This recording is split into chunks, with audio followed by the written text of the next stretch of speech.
Hello everyone, आज हम करेंगे चैप्टर नंबर 14 का एग्जाम्पल नंबर 2। वीडियो में हमने एग्जाम्पल नंबर 1 किया था, अभी एग्जाम्पल नंबर 2 करेंगे। तो देखो आपको क्वेश्चन में दिया क्या हुआ है, अ bag contain red ball, A blue ball and A yellow ball. एक बैग है, उसमें एक रेड बॉल दिया हुआ है, ब्लू बॉल दिया हुआ है और येलो बॉल दिया हुआ है। All the balls begin of the same size. जो भी अंदर बैग में बॉल है वो एक ही साइज के हैं। Kritika takes out one ball from the bag without looking into it. अभी कृतिका नाम है इंसान का, उसने एक बैग में से एक बॉल लिया बिना देखे। What is the probability that she takes out the. अब उसने प्रोबेबिलिटी क्या होगी, उसने कौन सा बॉल लिया, अ येलो बॉल। अब उसकी प्रोबेबिलिटी क्या होगी कि उसने येलो बॉल लिया। तो सबसे पहले हम स्टेटमेंट लिखेंगे, टोटल पॉसिबल आउटकम्स। इसकी टोटल पॉसिबल आउटकम्स क्या होगी। अब देखो यहाँ पे बॉल्स हमको दिए हुए हैं तीन, red ball, blue ball and yellow ball. तीन बॉल है तो हम टोटल पॉसिबल आउटकम्स में लिखेंगे 3 बॉल्स। फेवरेबल आउटकम्स आपको क्या दिया हुआ है, फेवरेबल क्या है, प्रोबेबिलिटी फाइंड करने की। फेवरेबल आउटकम्स इज इक्वल, अब येलो बॉल की प्रोबेबिलिटी फाइंड करनी है तो येलो बॉल आपको यहाँ पे 1 दिया हुआ है, तो हम यहाँ पे लिखेंगे 1 फेवरेबल आउटकम्स है। फॉर्मूला लिखेंगे, PE is equal to favorable outcomes divided by total number of possible outcomes। Formula लिखने के बाद अब हम लिखेंगे event A is equal to, event A में हमने आपकी जो फेवरेबल आउटकम्स है आपको वो लिखना होता है। तो इवेंट ए 1, आपको 1 दिया हुआ है फेवरेबल आउटकम्स। अब PA इज इक्वल टू, अब फॉर्मूला क्या है, favourable outcomes divided by total number of possible. Favourable outcomes है आपका 1 और टोटल पॉसिबल आउटकम्स है आपका 3, तो 1 डिवाइडेड बाय 3। फिर यहाँ पे स्टेटमेंट लिखेंगे, 1 divided by 3 is the probability of getting a yellow ball। आपकी 1 प्रोबेबिलिटी होगी येलो बॉल निकालने की, मतलब कृतिका ने बॉल निकाला बिना देखे, तो येलो बॉल निकालने की प्रोबेबिलिटी है 1/3, मतलब उसके इतने चांसेस है, उसकी इतनी प्रोबेबिलिटी है 1/3। अब सेकंड क्वेश्चन है इसमें रेड बॉल, तो इसमें भी हम लिखेंगे फेवरेबल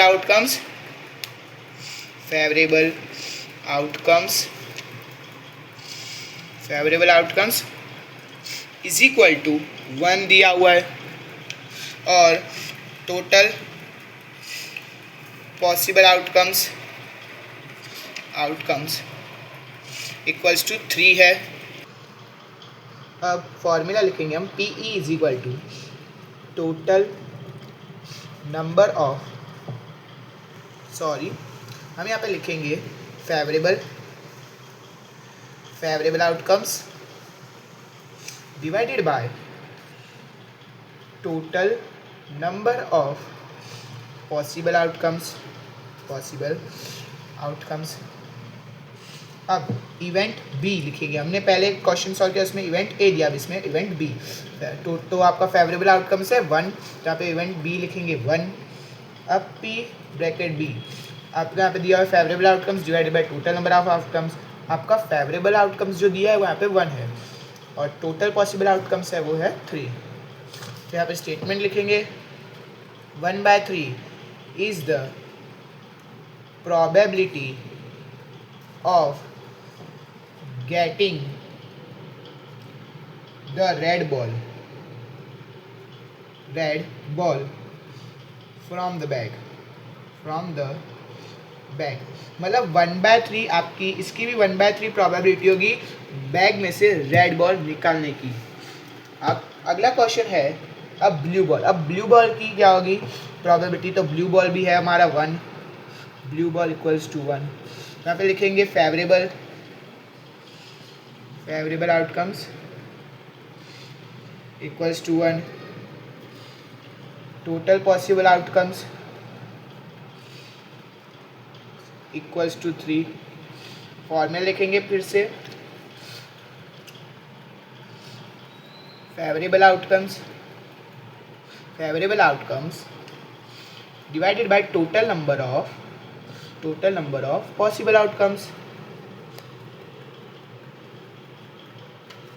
अब इवेंट सी लिखेंगे, इवेंट सी लिखेंगे। अब इस सी मतलब 1 दिया हुआ है, 1 लिखेंगे।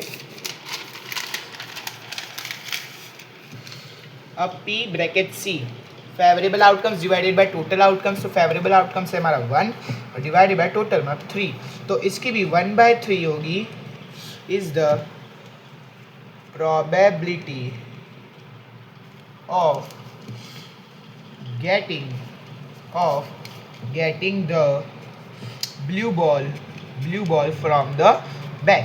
तो येलो बॉल की प्रोबेबिलिटी होगी 1/3, ब्लू बॉल की प्रोबेबिलिटी होगी 1/3, रेड बॉल की प्रोबेबिलिटी होगी 1/3, तो तीनों बॉल की प्रोबेबिलिटी होगी 1/3। तो आइए हम चैप्टर नंबर 14 का फॉर्मेट देखते हैं, जिसमें आप अगर एग्जाम में ये लिख के आओगे तो आपके मार्क्स नहीं कटेंगे। देखो सबसे पहले ऐसे सम्स में आपको क्या करना है, सबसे पहले आपको लिखना है टोटल पॉसिबल आउटकम्स। आपको जितनी टोटल पॉसिबल आउटकम दी है आपको वो लिखना है। फिर आपको लिखना है फेवरेबल आउटकम्स, जितनी आपको फेवरेबल जो आप क्वेश्चन में प्रोबेबिलिटी फाइंड करने को पूछिए वो आपको लिखना है। फिर आपको लिखना है PE फॉर्मूला, यहाँ पे टोटल नंबर और फेवरेबल आउटकम्स और नीचे आपको लिखना है total number of possible outcomes. उसके बाद आपको इवेंट्स लिखने हैं, मतलब आप समझो तो एक क्वेश्चन में 3 पार्ट है, तो पहले इवेंट A, फिर दूसरे क्वेश्चन में इवेंट B, फिर तीसरे क्वेश्चन में इवेंट C। और उसमें इवेंट में आपको क्या लिखना है, जो फेवरेबल हो वो। फिर आपको लिखना है PABC डॉट। इसमें अभी आपने इवेंट A किया तो यहाँ पे A लिखेंगे, इवेंट B किया तो PB लिखेंगे, अब C किया तो C, ऐसे। और फिर फाइनली लास्ट में आपको स्टेटमेंट लिखना है, जो आपका आंसर है वो लिखना है कि this is the probability of getting this. आप इस स्टेटमेंट और ये पूरा फॉर्मेट लिख के आओगे तो एग्जाम में आपके इसमें 1 मार्क नहीं कटेगी। आप चाहे तो स्क्रीनशॉट ले सकते हैं। अगर आपको वीडियो अच्छी लगे तो please like, subscribe and share करिए अपने दोस्तों के साथ।